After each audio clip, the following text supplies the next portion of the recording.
Summer 1943, at a training ground near Fontainebleau, France, Lieutenant Hans von Bruckner, commander of a brand new Tiger I from the 2nd Panzer Division, was holding a demonstration for captured Allied officers. He pointed at a board filled with technical specifications. "Look here," he said proudly, 100 millimeters of frontal armor, an 88 millimeter KK-36 gun that can penetrate 112 millimeters of steel from 1,000 meters. What does your Sherman carry? A puny 75 millimeter gun? And armor? Just 51 millimeters at the front? That is not a tank. That is a mobile coffin." The captured American and British soldiers listened in silence, their expressions unreadable. Von Bruckner smiled. He and his comrades had every reason to be confident.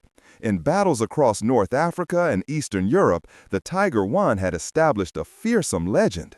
Reports circulated of single Tigers defeating dozens of enemy tanks, absorbing countless hits unscathed.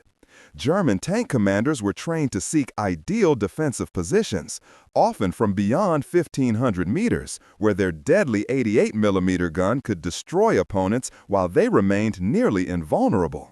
The psychology of the Überlegenheits complex, the superiority complex, was deeply ingrained in the elite panzer units. This confidence was rooted in early real-world experience. In Tunisia, the first American Shermans had been torn apart by German tanks, including Tigers, from distances where the American 75 millimeter gun could not effectively reply. Battlefield reports called this Tunisia syndrome, a spreading psychological fear among American tank crews. A February 1943 report from the German 10th Panzer Division noted, "Enemy tanks of the M4 Sherman type ignite easily after a single hit. Our crews call them Tommy Cookers." Chief Engineer Michael Berthold, working at the Henschel plant where Tigers were built, recalled the atmosphere. "We were taught that we weren't just building a war machine, but a masterpiece of engineering. Each Tiger was a work of art. The precision of the gears, the quality of the tempered steel, the sophistication of the Zeiss optics. We believed no army in the world could produce anything equivalent, let alone superior." This arrogance permeated tactics as well. The standard doctrine of Tiger units, like the independent heavy tank battalions, Schwere Panzerabteilungen, was to operate as mobile anti-tank fire brigades. They would be rushed to hotspots on the front, establish defensive positions, and kill from long range. Senior German commanders like Guderian valued the Tiger's psychological power. A single Tiger, even alone, could lock down a wide area, forcing the enemy to be cautious. By late 1943, the Tiger legend was complete. It was the king of the battlefield, and the Sherman a woefully mismatched challenger. However, this confidence had a small, often ignored flaw: time and cost. An internal report by the German Army Weapons Office, Heereswaffenamt, in June 1943 calculated, "Production time for one Tiger I is approximately 300,000 man-hours. Estimated cost is 250,000 Reichsmarks. It requires 2 to 3 special railway flat cars to transport a single Tiger unit." Meanwhile, a mechanic at the American Detroit tank arsenal, where Shermans rolled off the line, could watch an endless assembly line. Every hour, a new component was finished. Every day, dozens of hulls emerged. Two industrial worlds were operating at completely different speeds, and their collision was only a matter of time. Dawn, June 6, 1944, Normandy. Lieutenant von Bruckner and his Tiger Company, now part of the 101st Heavy Tank Battalion, were stationed in the countryside behind the coast. When news of the massive Allied landings was confirmed, they immediately rolled toward the front. Morale was still high. "This time we'll go whale hunting," a young gunner named Klaus said excitedly. But their march encountered problems immediately. One Tiger became stuck trying to cross a small wooden bridge that couldn't support its 57-ton weight. The entire unit lost 5 hours extracting it and finding a detour. When they finally approached the combat zone near Caen, the sight before them staggered even Eastern Front veterans like von Bruckner. The sky was black with thousands of Allied aircraft. On the ground, seemingly endless columns of Sherman tanks moved in formation. "They are as numerous as sand in the desert," Klaus whispered. For the first time, they weren't facing a few Shermans, they were seeing an entire system of war. The first engagement happened the next day. Von Bruckner set up a perfect position on a hill, concealed behind a hedgerow. From 1,800 meters, his veteran gunner Weber opened fire. A Sherman exploded instantly. Then a second. The old tactics still worked. But then something strange happened. Instead of retreating or fanning out to close the distance, the remaining Shermans kept coming, aggressively. They moved in loose, dispersed formations. One was hit but only stopped, failing to brew up. Another raced up from the flank. "Feuer!" von Bruckner ordered. Weber knocked out 2 more. But now 3 Shermans had closed within 1,000 meters. Their 75mm guns began firing. Shells bounced off the Tiger's thick frontal plate, but the tremendous clang inside the turret rattled the crew's ears. Then a hit on the tracks. Von Bruckner's Tiger lurched. "Fall back! Move to position B!" he yelled. But retreating a 57-ton machine wasn't easy. As they struggled to withdraw, the Shermans kept firing relentlessly. Finally, they escaped. They had destroyed 5 Shermans. Another Tiger in the company reported 4 kills, a clear technical victory. But back at the rally point, von Bruckner felt no triumph. He asked the logistics sergeant, "How many 88mm rounds do we have left?" "For the company? About 15 per tank, Lieutenant. The next resupply is expected in 48 hours, if it isn't bombed." 15 rounds! They had spent nearly half their ammunition in a 20-minute skirmish. And the Shermans? "We destroyed 9, but from the observation post, I saw at least 20 more moving into the area. Where were they coming from?" The answer lay across the Atlantic. While the Henschel plant struggled to produce 25 Tigers a month, America was producing over 2,000 Shermans monthly.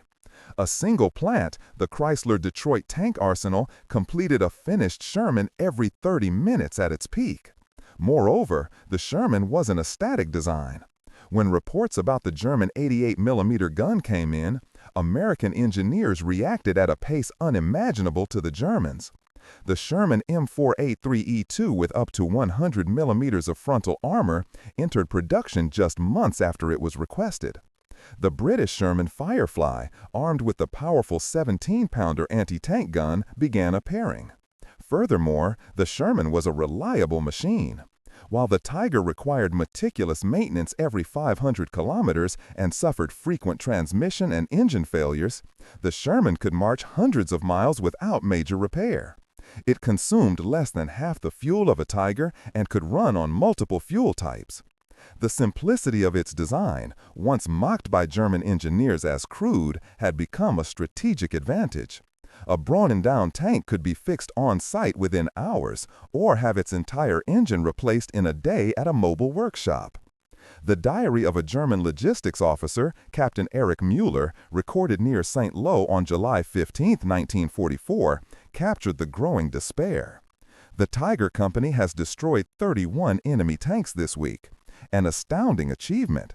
But we lost 2 Tigers to irreparable breakdowns and 1 to artillery fire. Each loss is irreplaceable. In contrast, the enemy continues to field fresh armored units every day as if from a cornucopia. Winning individual battles no longer has meaning. We are being smothered by their sheer mass." September 1944, near the small town of Arrogance in northeastern France, a final bloody lesson was delivered. The German 106th Heavy Tank Battalion, equipped primarily with Panther Cats and some Tigers, was ordered to attack the flank of the U.S. Third Army under General Patton. Bad weather and thick fog neutralized the overwhelming American air advantage. It was the perfect opportunity for German tanks to leverage their superior range and firepower. On the morning of September 19th, the Panthers advanced through the fog-shrouded fields. They believed they faced a thin American force, perhaps just infantry and a few tanks. What they didn't know was that the unit opposite them was the U.S. 4th Armored Division, one of the most experienced, and they had deployed under a completely new doctrine, mobile defense. Instead of digging into a fixed line, the American units, mainly Shermans and M10 Wolverine tank destroyers, used the rugged, hilly terrain for concealment. They did not engage head-on. They waited for the Panthers to enter effective range, then fired from hidden positions, often from the flank or rear. When the Panthers reacted, the American vehicles immediately withdrew, moved to another concealed spot, and repeated the process. A Panther veteran, Sergeant Helmut Fisher, recalled, "It was an eerie feeling, like being haunted. We would see a muzzle flash from a hedgerow, and a Panther in our formation would brew up. We'd swing our guns toward it, but see nothing. Then another flash from a hill 500 meters away. We'd return fire, but hit only empty air. They were like ghosts, appearing and disappearing. We couldn't get a clear target to concentrate our fire on." The Sherman's agility, once derided as tall and clumsy, now became an asset. Its fully rotating turret traversed much faster than the Panthers, allowing quick target shifts. Its speed and reliability enabled this shoot-and-scoot tactic effectively. Furthermore, American crews were trained not to be psychologically paralyzed by losses. If one Sherman was knocked out, two others would move to its position. The fear of Tunisia syndrome had given way to a cold confidence based on the understanding of numerical superiority. The result of the Battle of Arrogance was a disaster for German armor. In 1 week, they lost over 150 tanks and assault guns, mostly Panthers. The Americans lost about 50 vehicles, a 3-to-1 kill ratio in favor of the U.S. But the numbers didn't tell the whole story. The German tank losses were irreplaceable. The American losses were replenished within days from the vast reserves in the rear. A German staff officer, Major Johann Schmidt, wrote in a report to the General Staff, "Arrogance proved a bitter truth. Superior tactics and weaponry cannot compensate for the enemy's industrial and logistical supremacy. We are like elite Roman legionaries being overwhelmed by barbarian hordes. They can accept casualties 5, 10 times our own and still win. Every Panther we lose is a permanent loss. Every Sherman they lose is just a number on a report, to be replaced before that report reaches General Patton." Arrogance marked the end of the myth of German tank invincibility. From this point on, panzer units, whether Tiger or Panther, would fight perpetually short on fuel, short on ammunition, short on spare parts, and haunted by the feeling that, no matter how many enemies they destroyed, the next day, fresh, fully supplied opponents would appear again. Spring 1945. Lieutenant von Bruckner, now a wounded veteran with an injured left arm and a long scar on his face, lay in a British POW camp. The war was over for him. In the final months, his company had been wiped out not in a heroic last stand, but slowly, through attrition. One Tiger abandoned for lack of fuel.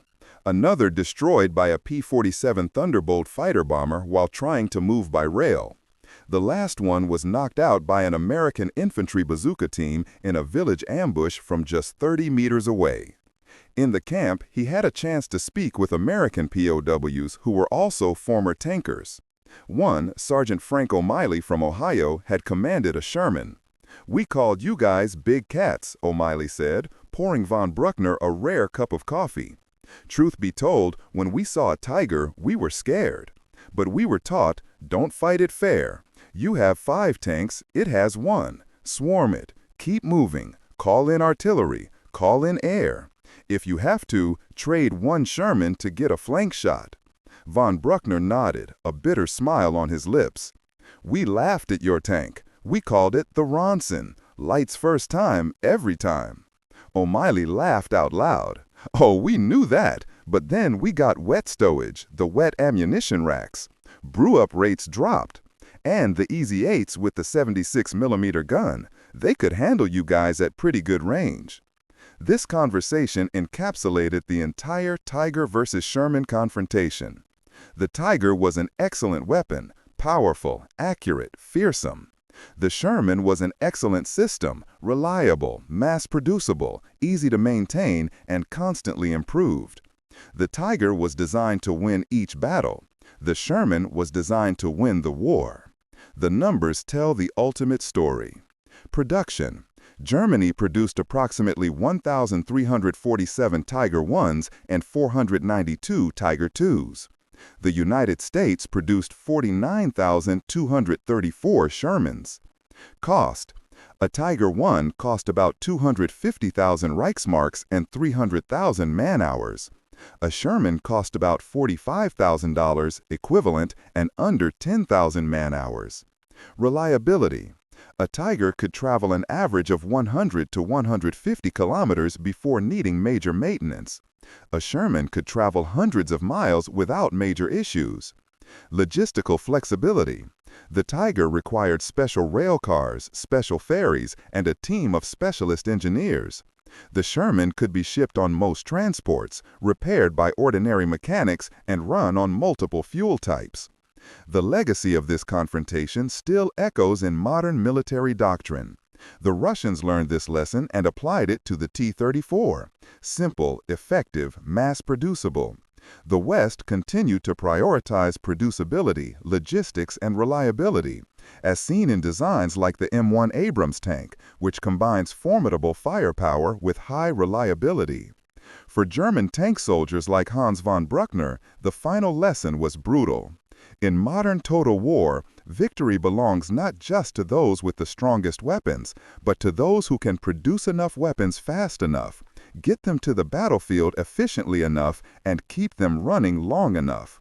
They had laughed at the Sherman's weakness, only to realize that in a war of numbers, even a steel Goliath could be buried by thousands of small, persistent, and relentless Davids. It was not a failure of courage or skill, but the failure of one industrial philosophy against another. And on the broad canvas of history, quantity has a quality all its own.